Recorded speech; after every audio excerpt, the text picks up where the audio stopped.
नमस्ते साथियों, मैं हूं उदयपुर से एडवोकेट मुकेश कुमार गोपाल। आज हम बात करेंगे एक्यूज विटनेस यानी कि अभियुक्त के बयान।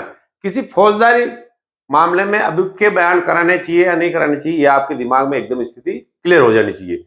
यानी कि अभियुक्त को कब आप एक विटनेस के रूप में आपको उतारना है और कब आपको नहीं उतारना है, यह आपके दिमाग में फिक्स बैठ जाना चाहिए।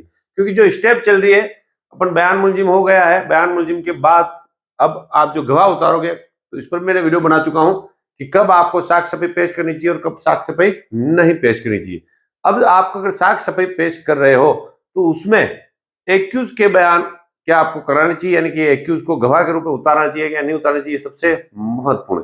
पिछली जो वीडियो में अपने बात की थी तब उसमें मैंने कहा था कि 95% एडवोकेट साक्ष्य सफाई पेश नहीं करते थे, यानी कि 95% तो एक्यूज के बयान होंगे नहीं क्योंकि वो साक्ष्य सफाई में आते हैं। जो 5% बयान होते हैं उसमें भी 95% एडवोकेट एक्यूज के बयान नहीं कराते, यानी कि एक्यूज के बयान आपको रेयर से रेयर मामले में ही कराना चाहिए। ऐसा क्यों? तो फिर अगर ऐसा होगा तो एक्यूज अपनी बात न्यायालय को कैसे बताएगा, न्यायालय के सामने कैसे आएगी? तो इसके पीछे क्या तर्क है, क्या कारण है, आप इस वीडियो में समझ लीजिए। अगर आप किसी एक्यूज के बयान कोर्ट में कराते हैं तो आप क्या कराएंगे? मुख्य परीक्षा यानी चिप क्यों कराएंगे? ताकि जज साहब के सामने संपूर्ण बात पहुंच सके कि वास्तव में उसके साथ क्या हुआ था। साथ में अगर आपको कोई दस्तावेज है जो रह गया है उसको आप प्रदर्शित करा सके।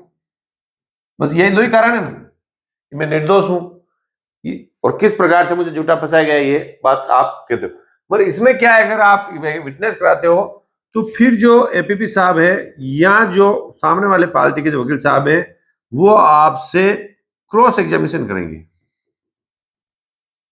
तो क्रॉस एग्जामिनेशन में मान लो आपका एक्यूज पकड़नी है, उसने एक दो बात भी ऐसी बता दी तो आपके मुकदमे का पूरा ही फैसला ही वो पलट देगी, यानी मुकदमा बरी से सजा में आ सकता है। इसलिए ज्यादातर एडवोकेट एक्यूज के बयान नहीं कराते।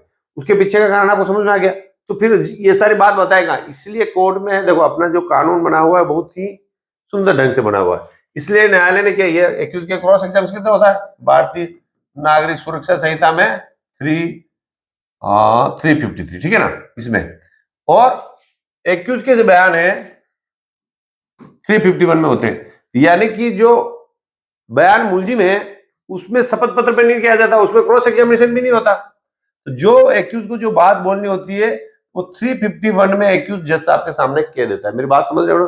जज साहब जब लास्ट प्रश्न पूछते हैं, इससे पहले आप वीडियो आप देखना एक्यूज के साक्ष्य भी पेश करनी चाहिए या नहीं करनी चाहिए, और उस एक वीडियो और देखना कि बयान मुलजिम वाला, ठीक है। तो उसमें मैंने 351 में ये बताया कि जज साहब जब लास्ट 3 प्रश्न होते हैं कि भाई तुम आपके विरुद्ध क्यों बोलते हैं, आपको और क्या कहना है ना, और आप ये जो लास्ट वाला प्रश्न है आपको और क्या कहना है, उसमें ये सारी बातें एक्यूज द्वारा जज को बता दी जाती है और उसमें सामने वाला व्यक्ति क्रॉस भी नहीं करता है। तो यानी कि जो बात आप कोर्ट में एविडेंस के आधार पर कहलाना चाहते हो वही बात आप बयान मुलजिम यानी 351 में मुलजिम से कहला सकते हो।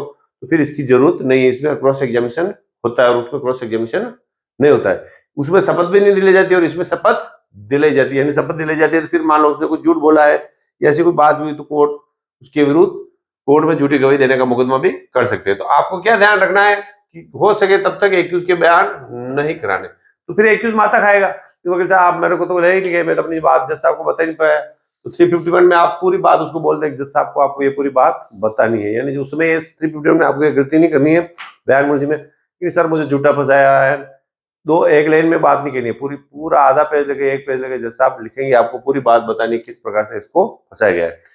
तो यानी कि एक्यूज के जो बयान है वो एक्यूज के बयान आपको हो सके तब तक नहीं कराना, और जो एग्जिबिट कोई डॉक्यूमेंट रह गया है तो उस डॉक्यूमेंट को आप किसी और गवाह से, यानी कि आप एप्लीकेशन लगी 311 सीआरपीसी में है ना, तो उसमें जो एप्लीकेशन लगेगी उस एप्लीकेशन से उस गवाह को बुला के संबंधित डॉक्यूमेंट प्रदर्शित भी करवा सकते हो। यानी कि कोई भी डॉक्यूमेंट रह गया प्रदर्शित, जरूरी नहीं कि आप एक्यूज से ही कराओ, या किसी दूसरे गवाह से भी आप करा सकते हो।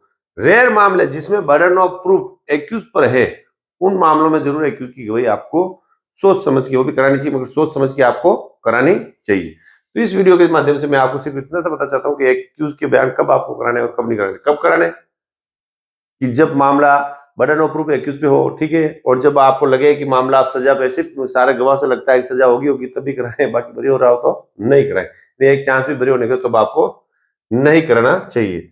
और साथ में मैं आपको ये भी बता देता हूँ, मैंने इससे पहले जो आपके लिए कंपटीशन किया था, प्रतियोगिता, यानी प्रतियोगिता का जो आयोजन किया था, जो लोग प्रतियोगिता के आयोजन में भाग नहीं लिया है वो प्रतियोगिता के आयोजन में भाग ले, क्योंकि 1-2 दिन में रिजल्ट उसका आने वाला है। कई सारे लोगों के आ चुके हैं फॉर्म और कई सारे लोगों के फॉर्म आ रहे हैं। कैसे लेंगे सर भाग, ये इस वीडियो के अंत में मैं डाल दूंगा, उसको वीडियो को पूरा देखने पर आपको पता चल जाएगा प्रतियोगिता में कैसे भाग लेना है। मैं हूं उदयपुर से एडवोकेट मुकेश कुमार कुमार। वीडियो पसंद आए तो लाइक करें, चैनल को सब्सक्राइब करें। Thank you.